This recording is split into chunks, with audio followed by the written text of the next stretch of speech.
বিজেপিৰ ফালৰ পৰা কোৱা হৈছে ইউপিপিএলৰ ফালৰ পৰা ঘৰে ঘৰে মহিলাসকলক এনেকা ব্ৰেইন ৱাশ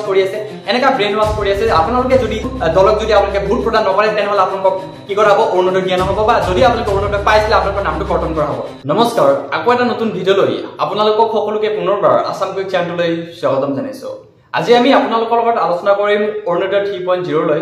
আপোনালোকে হয়তো সকলোৱে অৱগত হৈছে যে 3.0টো আৰম্ভ কৰাৰ কথা আছিলে। ইতিমধ্যে অসম চৰকাৰৰ ফালৰ পৰা আপোনালোকক 17 ছেপ্টেম্বৰৰ পৰিৱৰ্তে কিন্তু এতিয়া 25 ছেপ্টেম্বৰ ৰখা হৈছে। আৰু এই অৰুণোদয় 3.0টো কিয় 25 ছেপ্টেম্বৰ ৰাখিলে বহুতো প্ৰশ্ন আমাৰ মাজত আহি পৰিছে। ভাবিলো আপোনালোকৰ লগত কিছুমান কথা আমি আলোচনা কৰো, আপোনালোকৰ পৰা কিছুমান পৰামৰ্শ লওঁ। কাৰণ আপোনালোকে হয়তো গম পায় যে এতিয়া বিটিচিত অৰ্থাৎ বিটিআৰত কিন্তু এতিয়া নিৰ্বাচনৰ সময় চলি আছে। আৰু এই নিৰ্বাচনৰ সময় চলি আছে কাৰণে কিন্তু অসম চৰকাৰৰ ফালৰ পৰা এইটো কাহিনী কিন্তু কৰি আছে। কি কাহিনী কৰি আছে সবিশেষ আজিৰ এই ভিডিঅ'ৰ শেষলৈকে জানিব পাৰিব। আপোনালোকে সঁচাকে অৰুণোদয় 3.0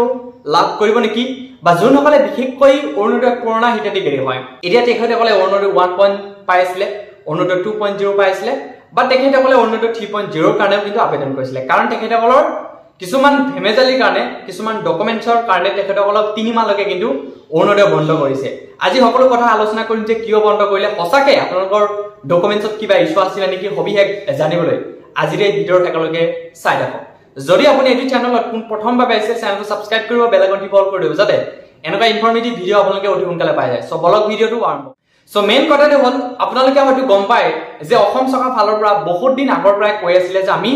17 ছেপ্টেম্বৰ দিনাই যোনসকল মহিলাই অৰুণোদয় 3.0ৰ কাৰণে আবেদন কৰিছিলে ইয়াতে কিন্তু অৰুণোদয়ৰ পুৰণা হিতাধিকাৰী থাকিব, লগতে নতুন হিতাধিকাৰী থাকিব। কাৰণ পুৰণাসকলক কি কৰা হৈছিলে ডিজিটাইজেশ্যন প্ৰচেছ তেখেতসকলক দিয়া হৈছিলে, যোনখিনিয়ে হয়তো বাৰু তেখেতসকলৰ ডকুমেণ্টছত কিবা প্ৰব্লেম আছিলে, আধাৰ কাৰ্ডৰ লগত বেংক পাছবুকৰ লগত লিংক নাছিলে, তেখেতসকলৰ নামটো ৰিজেক্ট কৰা হৈছিলে। ৰিজেক্ট কৰাৰ পৰিৱৰ্তে তেখেতসকলক কোৱা হৈছিলে যে আপোনালোকে কি কৰক অৰুণোদয় 3.0ত আকৌ আবেদন কৰক, আপোনালোকৰ নামটো ধুনীয়াকৈ অন্তৰ্ভুক্ত হৈ যাব।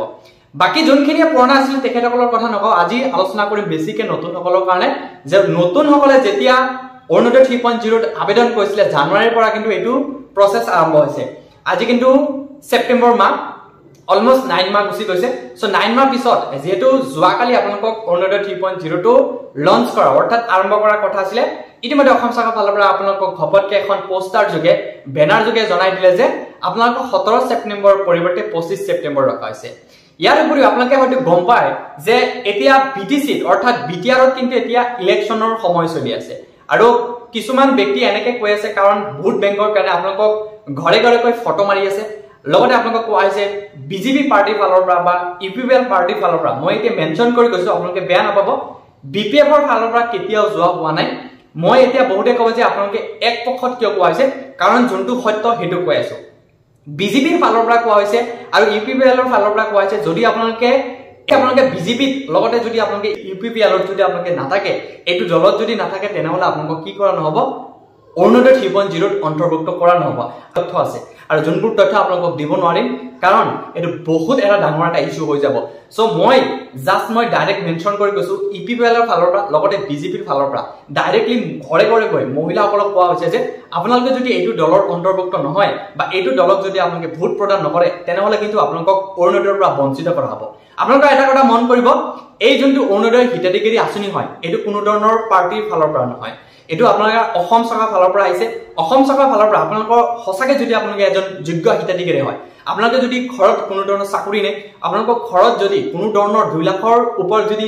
বছৰি ইনকাম নাই, লগতে আপোনালোকৰ হাতত যদি এখনকৈ ৰেচন কাৰ্ড আছে, নিশ্চয় আপোনালোকে কি কৰিব এখনকৈ অৰুণোদয় লাভ কৰিব। এইটো কোনো ধৰণৰ পাৰ্টিয়ে দিয়া নহয়, এইটো কোনো ধৰণৰ কি কয় দল সংগঠনে কিন্তু আপোনালোকক এনেকুৱা হিতাধিকাৰী আঁচনি কিন্তু নিদিয়ে।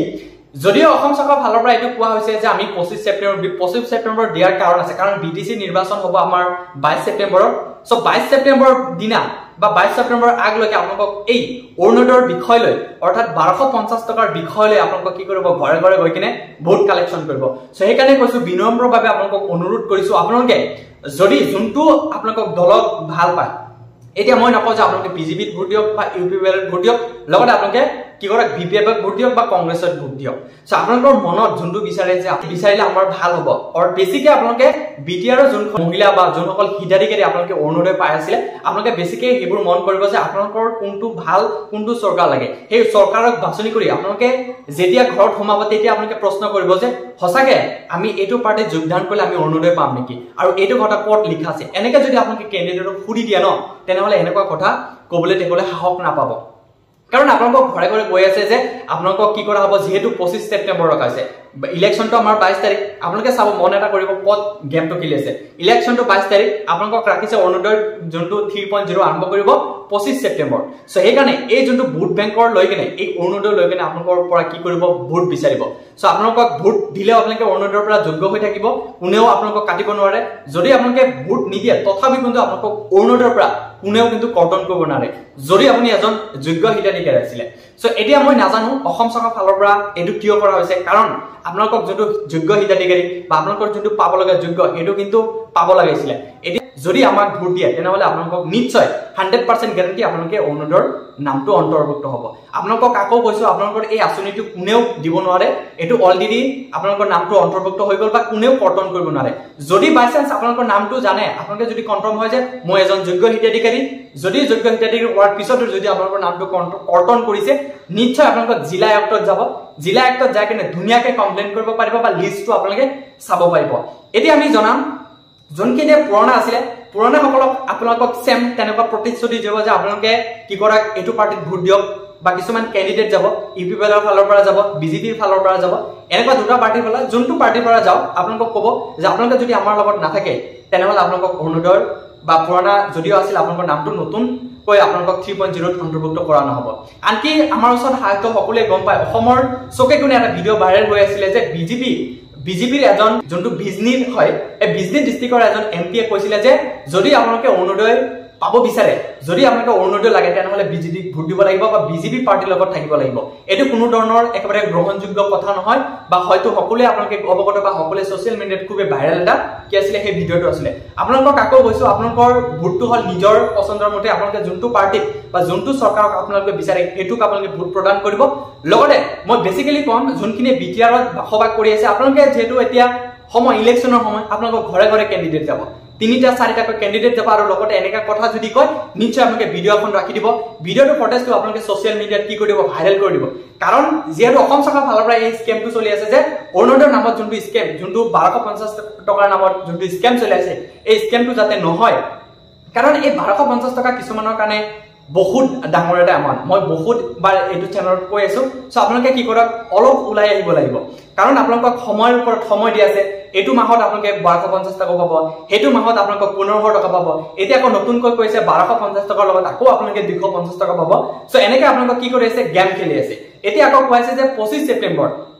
সো 25 সেপ্টেম্বৰ একাৰণে কৈছে কাৰণ বিটিসি নিৰ্বাচন 22 সেপ্টেম্বৰ আছে সো আপোনালোকে অলপ অৱগত হওক আপোনালোকে যদি কিবা মতামত আছে বা আপোনালোকৰ ফালৰ পৰা যদি কিবা কোৱেশ্চন আছে নিশ্চয় আপোনালোকে কমেন্ট বক্সত কমেন্ট কৰিব লগতে এই ভিডিওত যদি মই কিবা ভুল ভ্ৰান্তি কৰিছো ক্ষমা কৰি দিব আৰু লগতে যদি কিবা ভুল ভ্ৰান্তি হৈছে কমেন্ট বক্সত নিশ্চয় কমেন্ট কৰিব মই ভুলবোৰ শুধৰণি কৰিবলৈ চেষ্টা কৰিম মই আকৌবাৰ কৈছো এই ভিডিওটো কোনো ধৰণৰ পাৰ্টি বা কোনো ধৰণৰ চৰকাৰক মই সম্বৰ্ধন কৰা নাই কোনো ধৰণৰ চৰকাৰ বা কোনো ধৰণৰ পাৰ্টিক মই একেবাৰে মেনশন কৰি কোৱা নাই কিন্তু বেসিক্যালি যোনটো হসা যোনটো একেবাৰে ৰিয়েলিটি হয় বিজেপিৰ ফালৰ পৰা কোৱা হৈছে ইপিপিএলৰ ফালৰ পৰা ধুনিয়াকে ঘৰে ঘৰে মহিলাসকলক এনেকা ব্ৰেইন ওয়াশ কৰি আছে আপোনালোকে যদি এটো দলক যদি আপোনালোকে ভোট প্ৰদান নকৰে তেনেহলে আপোনালোকক কি কৰা হ'ব অৰুণোদয় দিয়া নহব বা যদি আপোনালোকে অৰুণোদয় পাইছিল আপোনালোকৰ নামটো কৰ্তন কৰা হ'ব এটো কোনো ধৰণৰ কাৰো ওচৰত হেৰি নাই পাৱাৰটো নাই এটো অলৰেডি আপোনালোকৰ নামটো অন্তৰ্ভুক্ত হৈ গল অলৰেডি পাবলিশ হৈ গল সো আপোনালোকে যদি এনেকুৱা যদি প্ৰবলেম ফেস কৰে নিশ্চয় আপোনালোকে ধুনিয়াকে হাইড কৰি এখন ভিডিও বনাব আৰু সেই ভিডিওটো যিকোনো সোশ্যাল মিডিয়া লগতে নিউজ মিডিয়াত আপোনালোকে আপলোড কৰিবলৈ চেষ্টা কৰিব ধন্যবাদ